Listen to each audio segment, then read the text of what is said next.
Palestinian militant group Hamas released 3 Israeli hostages on Saturday, as Israel freed dozens of Palestinian prisoners.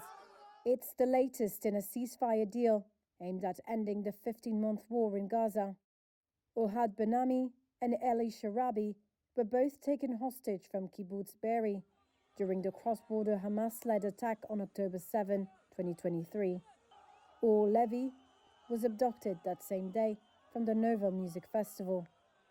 The 3 men all appeared thin, weak and pale, and in worse condition than the previously freed hostages. Family and friends cheered and cried as they watched their release live on television. Though relatives spoke of their pain of seeing them in that condition. He doesn't look like himself. He looks like he suffered a lot for such a long time, not being at home. And it was very difficult for me to see him like that, very, very hard. Dozens of Hamas militants were deployed in central Gaza as it handed hostages over to the International Committee of the Red Cross.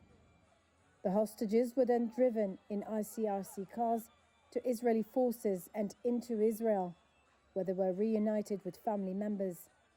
Israeli Prime Minister Benjamin Netanyahu said the sight of the frail hostages was shocking and would be addressed. In exchange for the hostages' release, Israel said it was freeing 183 Palestinian prisoners, as well as 111 detained in Gaza during the war. Cheering crowds greeted the buses as they arrived in Gaza. 6 people released in the West Bank were in poor health and taken to hospitals, according to Palestinian medics. The first phase of the ceasefire has largely held since it took effect on January 19. However, fears have grown that the deal might collapse before all 76 remaining hostages held by Hamas are freed.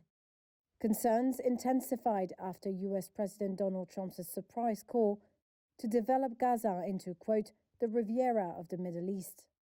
Arab states and Palestinian groups have rejected Trump's proposal, while Netanyahu welcomed his intervention.